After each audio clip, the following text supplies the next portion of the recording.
Судья очень внимателен, очень включен, и стороны тоже активно пикируются в этом процессе.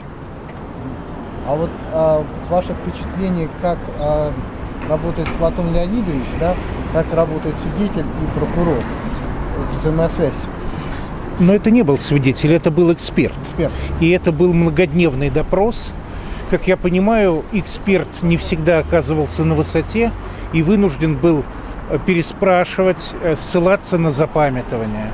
Что касается стороны защиты и господина Лебедева, то их вопросы показались мне очень точными. По сути, они атаковали экспертное заключение не только по содержанию, но и по вопросу компетентности эксперта и его незаинтересованности.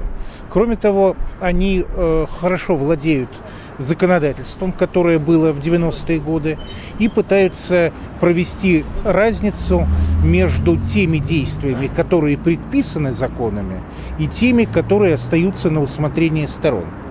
Кроме того, речь идет об игре на противоречиях между федеральным законодательством и международными стандартами оценки.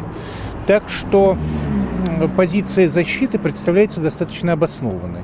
Что касается прокуратуры, то это свидетель прокуроров, и они стремятся этого эксперта защитить, конечно. Для чего, например, требуют, чтобы судья снимал некоторые вопросы. И судья действительно некоторые вопросы объявлял некорректными. Так что стороны работают, процесс идет. То есть, как профессионала, эти вопросы были сняты правильно? Я полагаю, что судья имеет право организовывать процесс и заботиться о его направлении.